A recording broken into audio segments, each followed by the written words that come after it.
Are you looking for a build that can set the entire map on fire? Are you looking for those fun, awesome explosions that drive you to games like this? Are you looking for a build that will just resonate with you and bring you back to that original sense of what drove you to play an ARPG? Well, for me in Last Epoch, I think I found that build. Now, this today I'm going to show you is a little bit off meta. Not many people are doing it, and there might be better ways to do it. But for me, this is what I want in this game, and this is how I decided to build and play this character. Now, today I'm going to be showcasing what I plan on the league starting or cycle starting or starting Last Epoch 1.0 the season with. This is going to be my take on a build, and I'm going to showcase to you guys what it is I did with testing, how it works, what the build does, how it functions, all the cool intricacies of it. I have a planner with updated gear and stuff like that. And overall, I just want to give you guys a feel for, just where I am and how it'll look on a cycle start or a season start. Essentially, I made a character. I went through the campaign and the story real smooth, real easy. I got to Monoliths. I was able to start grinding Monoliths. And I got to Empowered Monoliths. And Empowered Monoliths themselves were not very hard. They were pretty easy. Granted, I don't have 3, 4, 5, 6, or 10,000 corruption yet. And the end game is changing a little bit to be a little bit harder thanks to the patch notes. But overall, this is the character that I have chosen to play, and I think I'm going to be starting with. Unless something changes with healing hands, and healing hands are kind of crazy and cracked, then for sure we're going to be doing something different. But overall, I wanted to play the classic Hammerden. The thing that drove me to gaming back in the D2 days. The thing that inspired a lot of what I love in games like this. I wanted to play a character that can throw these awesome hammers, but I wanted the explosions and the feels of other games like Path of Exile. And I've been able to find the best of both worlds. As you can see, I'm going very slow in this. I'm talking to you guys and just kind of like killing mobs as I go. But the feel for the character is as follows. We take our character, we throw our hammers spiral and hit all the mobs around us. All of the mobs get ignited and start to burn, and as the hammers are cycling and hitting, they're casting smites leaving fissures, smites blowing up the mobs. Oh, this is a kill enemy wave thing. I didn't even realize this is an arena because I'm too busy talking. But essentially, we are just casting our hammers are circling around us, they're setting the mobs on fire, smites raining down from the sky, and we're just like leaving trails of fire and exploding corpses, and we have the ability to execute mobs at low forms of health. The build itself has played really smooth. We have a nice travel skill with our shield rush. We can throw a bunch of hammers and run all around the map and let them spiral and shotgun and deal damage. And essentially what we're doing, or the real feel for it is we're using our hammers to proc ignites on the enemies. The enemies are then burning to death, and we're scaling our ignite damage. We're not really doing anything with the hammers other than using hammers as a way to stack and proc ignites. But essentially all that we're doing is we're stacking some hammers, we're pressing volatile reburst, and we're just blowing up things, and everything just... Dude, the game it's been such a smooth experience, an absolute blast, and a super smooth experience. Now, what you're watching isn't the most high end of content. It is not the deepest end of content. The idea of the build before you is to play as though it is a league starter or a cycle starter. What does that mean, and how does that translate into what my vision is of what is going on? Essentially, this character is designed to start the cycle, get me to Empowered Monoliths, get me farming, get me blessings, get me idols. And this character is used and designed to just start the game, start the season, start the cycle. And as I find what I want to play or what I want to evolve this into, this character will be the character that I use to farm that gear and get rolling. This character can scale, and I'm going to show you a planner where you can get more gear and put more gear on it. But essentially, this character is the character that you're going to use to start your playthrough of Last Epoch, get through the campaign with ease, and just pretty much go forth. Now, the character itself, it is capped. It's as pretty close to capped resistances. The POB has capped resistances, but right now in our playthrough, we are level 86. The gear that I'm wearing is not good. The gear that I'm wearing is bad in terms of some of the rares. We don't even have a prefix on the armor. The gear and the helmet, like we have tier 1 health. This is all intentional. For the Last Epoch, the elitist, that one guy who's watching this right now, you're missing your gear. The gear is intentionally bad. And the reason why the gear is intentionally bad is it is designed to be able to see at the utmost minimum that you need to go in and do monoliths and empowered monoliths. If you wear crap gear and it still clears fine, when you get real gear, it'll feel great. That's the logic in the line. So, our shield is pretty nice. Our belt is okay. It could be better. Our ring, this ring is pretty nice. And overall, our gear is designed to be bad on purpose so that we could see if we could push the character. The character now is level 86. It's got some armor. It's got good resistances. It's got some block. And pretty much what it's doing is and let me hide my face for this, we are scaling ignites. The whole point of this character is to scale our ignites. So what we do is we have Sigil of Hope. We cast a bunch of sigils. We get a bunch of ignite chance, and then we cast our hammers, and our hammers will, leave ignites. Now you see fully buffed with everything rolling. When we start throwing our hammers, we get over 300% ignite. What this means is that every time my hammer hits, it leaves 3 stacks of ignite. Each stack of ignite fully buffed, as you guys saw. When I am fully buffed and I cast my hammers and I get them up and running, we do 572 points of ignite damage over 2.5 seconds. We stack 50, 60, 70, 80, 90 ignites, assuming we have mana. We then press volatile reverse and we deal a bunch of damage. So we're using our hammers. We're not scaling hammer damage. We're scaling ignite damage. All of our gear is revolving around that.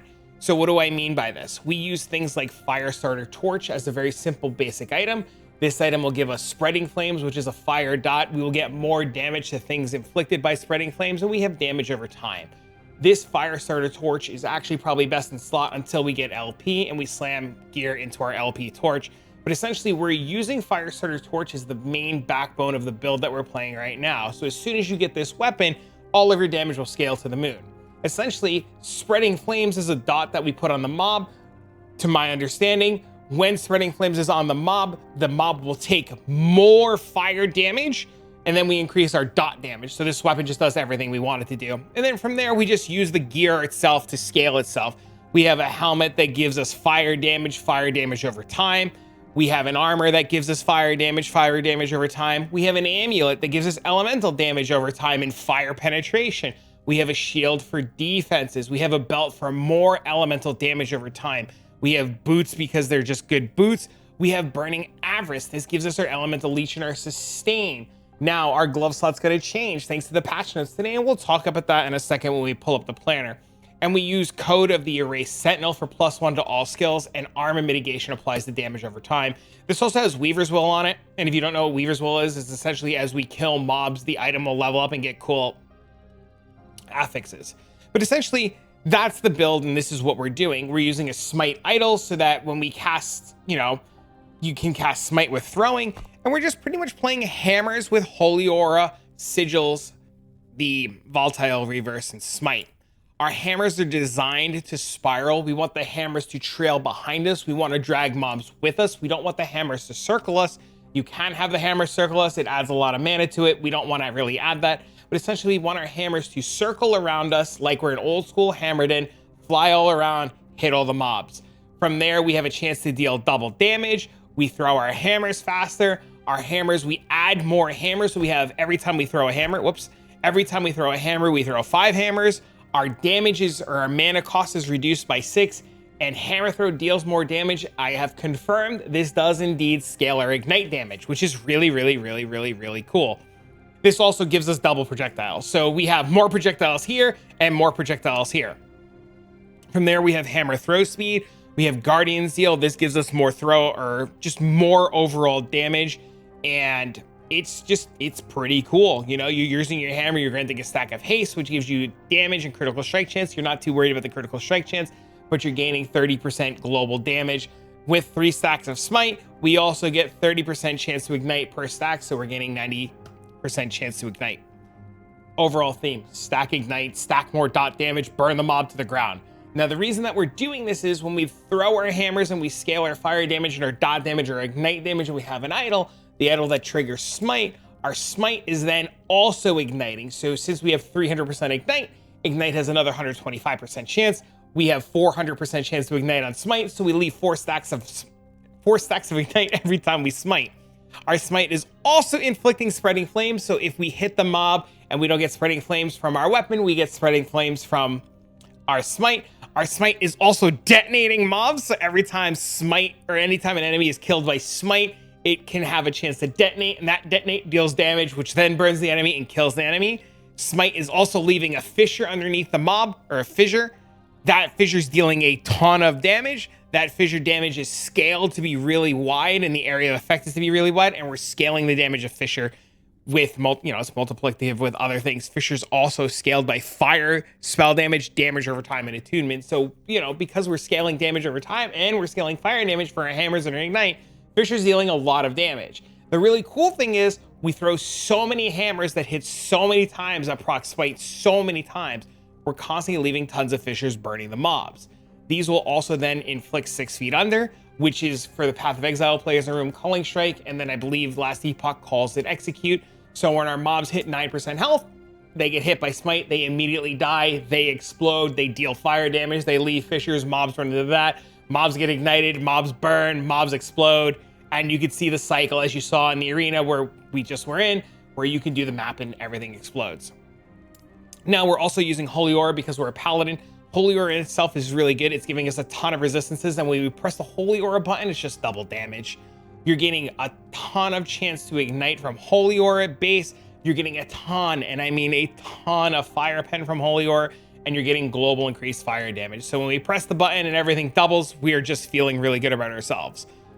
Smite, or Holy Aura, is also giving us increased health regeneration, which I don't know if it's the best. It has felt pretty good so far.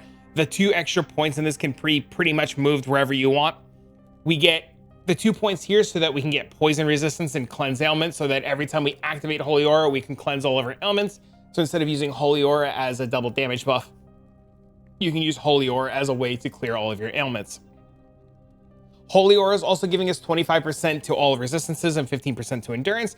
And then if you choose to, with the extra points, I put a point into this so that whenever we activate Holy Aura, we slow everything around us, which is a nice defensive layer.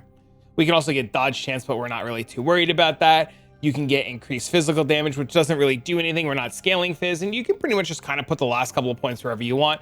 I don't think there's anywhere else really good to put them, so I took them in the health regen, and I took in the Demoralizing Aura. Now we have the basic gist of what's going on. We know that we are using Holy Aura to scale our damage. We're using Smite to leave fissures and explode the mobs. We're using hammers to inflict ignites. Now, in terms of everything else, we have Volatile Reversal. This is going to be a really big backbone to what we're doing. So I have found out that Volatile Reversal is actually just the most insane skill that I've ever used ever, and I can't believe it's like a thing in the kit of this character, and it blows my mind. This spell reverses us in time. So what I mean is, if I were to do this and spend my mana, you can see that I could spend my mana to self buff, cast a bunch of hammers, and then I press it, it reverses and moves me back in time and gives me all of my health and mana back. But we're going to augment the spell, so it's not going to give us health. So I can use this, I can buff myself up, I can get everything rolling, I can throw a bunch of hammers, I can move, and then just revert and go back and get all my mana back. The really cool thing about this skill, and the thing that makes it so insane, is that enemies that are hit by Volatile's Reversal's Void Rift take increased damage over time for 4 seconds by 60%. So if I'm hitting a mob and a mob is ignited and it has a bunch of stacks of ignite, and then I hit it with this skill, those stacks of ignite deal an extra 60% damage. On top of that, enemies hit by Volatile Reversal take an increased amount of damage for 4 seconds. So you gain 30% enemy damage taken and then 60% damage taken over time. So the gameplay loop, essentially, buff yourself with the sigils, which we're going to talk a bit, throw a bunch of hammers, get a bunch of hammers going, have your Holy Aura for double damage, Volatile Reverse, hit the mob, blow it the heck up. Pretty straightforward. Now this skill, we take the node to reduce the cooldown recovery rate of it to give us cooldown recovery rate when we hit bosses and kill mobs. We take this to reduce the cooldown recovery rate a lot. And we take it too so that it no longer restores health. This is like tactical, right? We want to make sure that we are in control of our health. And since we have the ability to leash from Burning Avarice, and we have health pots and life regen from Holy Aura, we want to make sure that if we're not paying attention to our health and we press Volatile Reverse and we go back in time while we were, say, standing in a dot or something and our health was really low, we don't want our full health now from self-heal to immediately revert back to low health. So you use it strategically so that like you are in control of your health, and if you are dying and you heal and you press it, you don't go back to dying. or if you're dying and you press it to get out, you can control like how much health and stuff you have. This skill also gives you global attack speed, which is really kind of cool. And then you can gain movement speed if you want, or you can just kind of like put the last point wherever.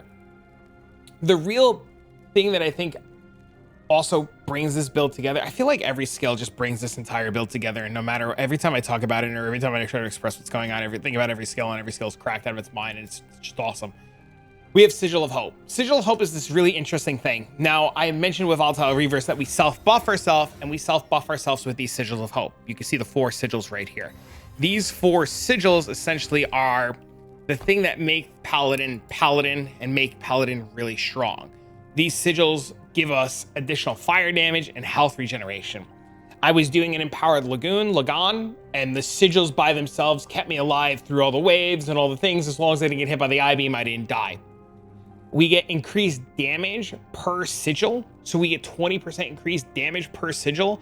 Our sigils have a chance to auto summon when we kill mobs. Our sigils give us additional fire damage. Our sigils give us an additional chance for ignite. Our sigils are giving us additional endurance threshold. Our sigils are lasting really, really, really long. We get an extra sigil, and our sigils now only affect us but provide twice as much health regeneration. You could actually probably take this point out. You probably don't need this. I personally think the health regeneration is pretty cool. I like it. You could probably take this out and put this point here. I would really recommend keeping meditation because I like the block node, and you'll see why when we get to the planner. I think this block node is really good and really impactful in terms of keeping us alive when we get better gear and as we progress our character. I mentioned this earlier, I mentioned this again. My current character's gear is pretty poop. It's not very good at all. I will include a planner or like the snapshot of my character's gear in the description down below so you can actually see how bad my gear is and how much I've managed to progress so far with it. In terms of our skills and our passive tree, we are taking Sentinel. Sentinel is the bread and butter to what we want to do, and we want to go Paladin. With our Sentinel tree, we're going to take Juggernaut for fire and void resistance. I believe this is getting buffed now when 1.0 comes out. We're going to take 1 point into Fearless for Vitality. We take the 1 point here so that we can get the Stalwart. We take 1 point in Stalwart for block chance. We're going to take 5 points in Armor Glide, so damage taken from nearby enemies is reduced by 10%. We're going to take some points into Relentless. You want to take enough points into Relentless. I believe it is all 10 points. So that you can get to Mail Crusher, which will give you more damage with a Scepter increase. You deal increased damage while you have a Mace or Scepter equipped. With 10 points in this, you'll deal 120% damage. I have the full tree for you in the planner. You have a Paladin, you're taking Conviction for just a bunch of extra damage. You're taking Defiance for attunement and elemental resistance. You're taking 1 point into Honor for block chance. You're taking 8 points into Valor. These 8 points you could put into whatever else you want. I think this is the best option. We're doing this so that we can get up to Faith Armor. Faith Armor gives us critical strike chance, avoidance, and increased armor. This is going to change when you get more gear. You're going to take Sanctuary Guardian for more armor with a shield. You're going to take Shield Wall for block. And then we're going to finish it up with Light of the Rhea and Reverence of Duality. So you get increased mana, healing effectiveness, health, and damage. And this is just more fire damage and movement speed.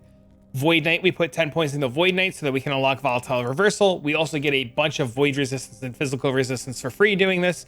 And in Forge Guard, we're putting 1 point into Weapon Master because it doesn't do anything. We're putting 1 point into Peltas because it's doing anything. And the big reason is we want Shield Breaker. Shield Breaker shreds all of the fire resistance on a monster, giving us a ton of extra free damage for free. We're taking Steel Aegis for block effectiveness since we're going to be working towards block cap. And we're taking a couple points into Battle Harden because we just need a couple points to be able to get to Shield Breaker. Now, overall, like I had mentioned, the build is coming together very nicely. It feels very good to play, and it is a lot of fun. Now, I have the last Epoch planner. I will include this in the link down below for you. And with average setting gear and no exalted gear on and very average gear, you get the build to an EHP of about 5,700 and dot EHP to 2,800. This changes now in 1.0 where you actually become more effective towards dots. Currently, with the way the build is set up, with average gear on, no exalted gear, no LP uniques, we have ignite damage about roughly 678 with 185% ignite chance. Last Epoch Tools is really nice because it lets you plan what you're doing, but it doesn't show you all of the buffs. You saw immediately with the sigils, as soon as I pressed the sigils, those started buffing us and giving us more ignite chance. That is not counted in this. The pressing holy aura is not counted in this. The block chance from the sigils is not counted in this. So our effective HP right now is lower on this sheet because it's not factoring a lot of really the cool things. You can see right now it says we have an armor mitigation of 48 and a block chance of 62, and that's not counting all the sigils and stuff. So we get more block, we get more armor, we get more resistances when we press the buttons. But it's just giving us a very basic idea of where we're going. Now, in this current setup, I have the fire damage helmet with fire damage ignite duration, fire damage over time, health, and increased health. The armor has increased fire damage base, fire damage over time, fire damage, health, armor. We have very specifically mana rings to reduce the mana problems that the character could possibly have with casting a lot of smites. We want to make sure this has minus mana cost, LE damage over time, resistance based upon what you need, and health. Same thing with the belt. We have double damage over time, health, physical resistance, and armor. We actually could take away the fire damage on the belt for more mana. If you find that you have mana problems, it is okay to lose one of the damage mods, preferably fire damage, for a mana regeneration mod. Our shield is an extremely big defensive layer. We're going to take reduced bonus damage from critical strikes. We're going to take block effectiveness, block chance, health. Now you'll note the shield has reduced bonus damage taken from critical strikes of 35%. This pairs really nicely with the boots. We're going to be using these Fiery Dragon shoes, which are also going to give us reduced bonus damage taken from critical strikes. With an extremely bad roll of 75% here and a bad roll of 29% here, we are actually, like, we could take a crit and we take no bonus damage, so a crit is just a regular hit and we feel really good about it. These boots, I think, are going to be best in slot, even without LP. They give you fire resistance, movement speed, flat armor, more movement speed, fire pen, which is a huge multiplier, fire damage, chance to cast fire trail when you're crit, which you're never going to get crit. That's never going to happen. So that doesn't even matter, but they just give you so much damage and so much pen. The big thing with the build that's going to change is that now in 1.0, we're going to get gloves that give you the ability to have reduced damage taken from dots. So you're going to get a glove base. I don't remember the name of it offhand, but I will update this planner for you when this planner updates. It's currently not updated with the new bases, but you're going to be able to get a glove base that'll give you armor is applied to dots, very similar to the code of the Erased Sentinel. So armor mitigation also applies to damage over time. We're going to be able to get that on gloves and helmet. So we're probably going to change the gloves, helmet, and maybe the body armor, depending on what things are. But as soon as the planner updates, I will make this update for you. Currently, in the current iteration of this, we have Burning Avarice as our glove slot. Essentially, this gives us elemental leech. This gives us increased leech rate, resistances, and fire pen. But when the new glove base comes out, and I'm just going to click a regular glove base to show you, and we take prefixes, we get to do really cool things on our prefixes. We get to do like damage over time.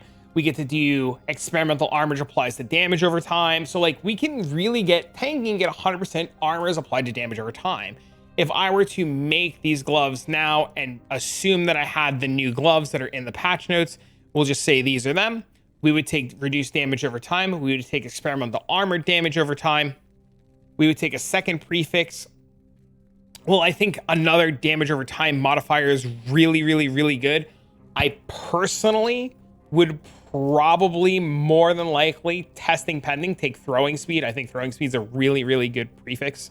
I think armor's really good here. I think armor is definitely one that we could take. I think chance to apply fertility or frailty is going to also be really good, as this gives less damage taken. I think instead of like armor here, we're probably actually doing this, which is probably better.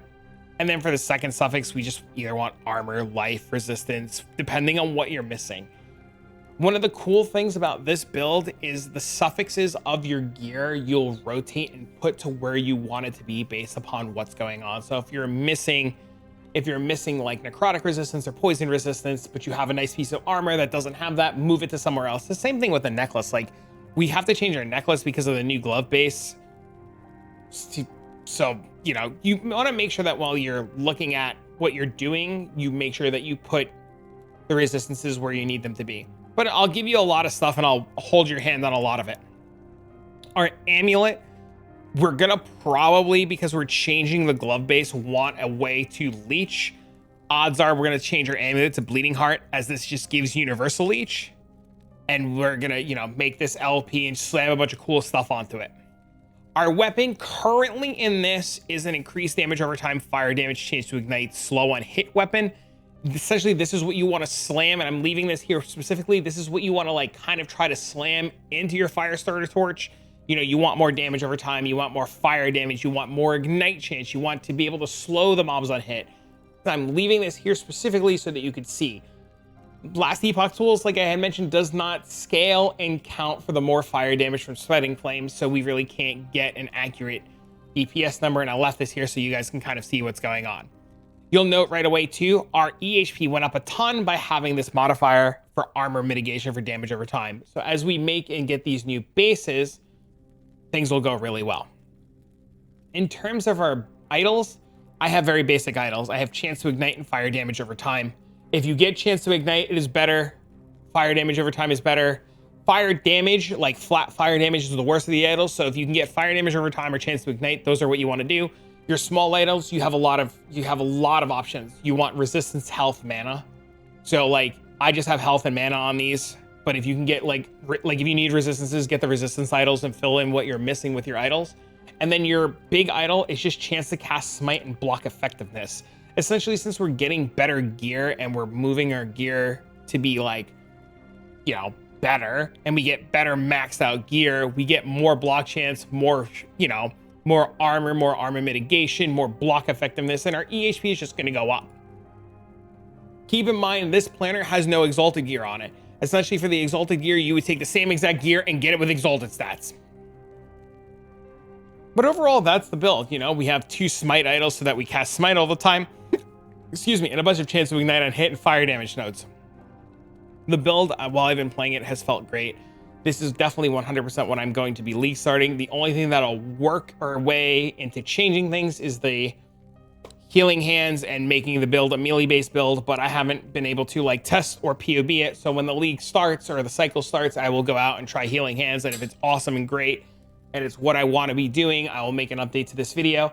But as far as things go with this, if you want to keep up with what I'm doing or see how I'm building it or just overall how it plays, you know, stop by the Twitch, stop by the YouTube. There'll be updates on YouTube about the build in itself, and you can keep, you know, you can follow alongside with me. If you choose to build it and you need some help, my Discord is really active. You can come by the Discord and ask questions. I will try my best to answer the questions and go over any hiccups or issues that I've managed to have with it. But for now, friends, I just kind of wanted to give you guys an idea of what I'm doing and how I'm planning on building it. Oh, before I forget, really big thing. I do have a loot filter for it. I've been working on a loot filter. I will provide a paste bin for the loot filter for you guys. So don't worry, I have a loot filter. It's not perfect. It's subject to change. You guys should change it and update it to the best of however you guys personally want to play. But I'll include you guys the loot filter. For now, friends, I'm going to be getting out of here. I'll see you all in the next one.